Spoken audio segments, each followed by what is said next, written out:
welcome back to Adaptation, the vlog where we usually talk about film adaptations and the original material they're based on, but sometimes we take a break to tell you what we've been watching lately. I'm Kendall Bryant, and this week, Joss Whedon is in the air. Jess and Jen have both just finished up Buffy the Vampire Slayer and are moving on to Angel. Can you believe that some people stopped after season 5 of Buffy? It's kind of like those people that stopped after book 5 of Harry Potter. You know who you are. Okay, so even if you've never seen an episode of Buffy before, you probably know the gist. One girl in all the world chosen to fight vampires, demons, and the forces of darkness. And I'm also willing to bet that at least one person in your life has been bugging you to watch it. Here's my advice.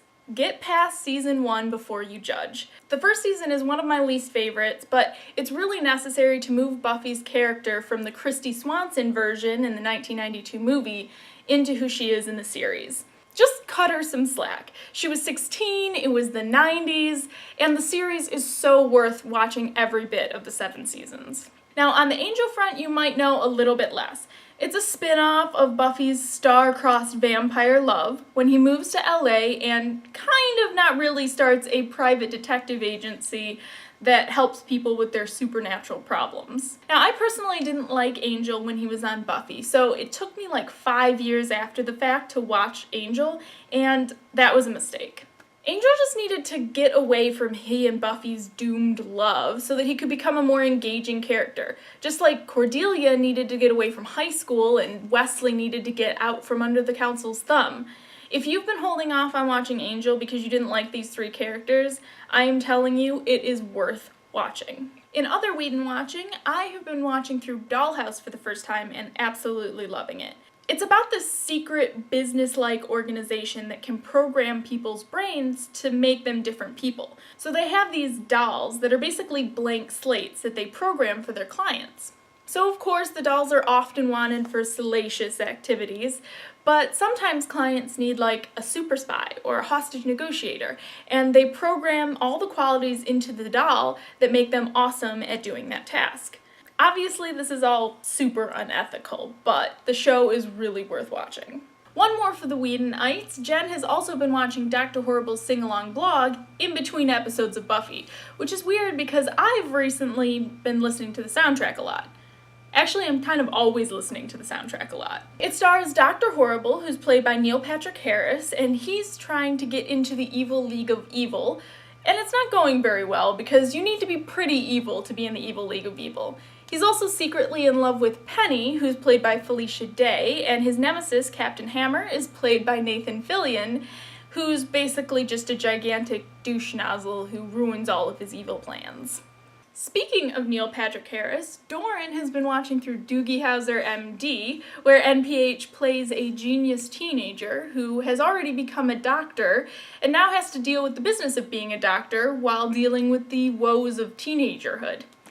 That is quality television, people. Do not let anyone tell you differently. Doran's also been finishing up on this past season of the new show Resurrection, which takes place in a town where a bunch of people have just come back from the dead, including an 8-year-old boy who has been dead for over 30 years.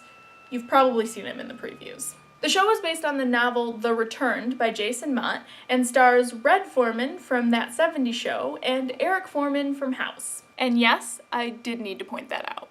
I really hope they call each other Foreman on set.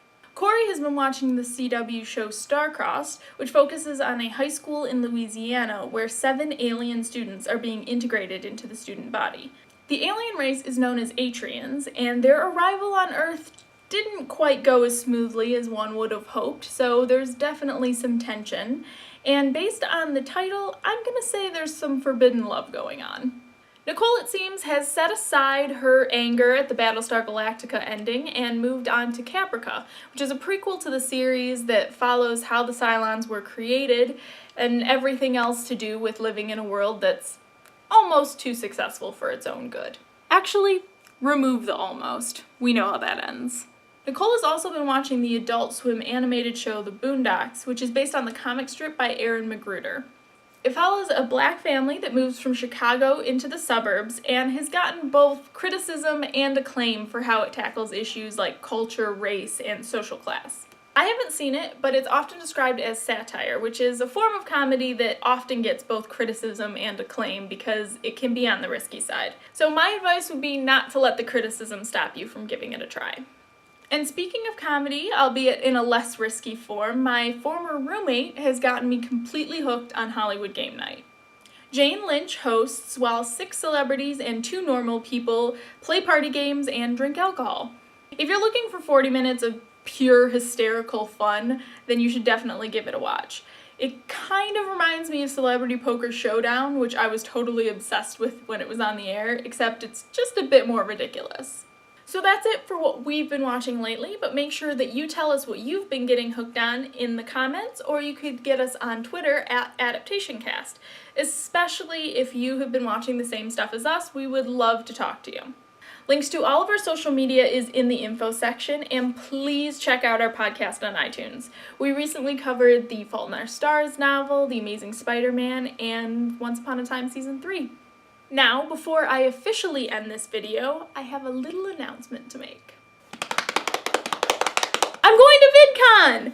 It will be my 4th con, but my first VidCon, so definitely let me know if you're going as well and if you've been before, because I would love to chat with you. Again, social media links in the info section. Until next time, keep reading.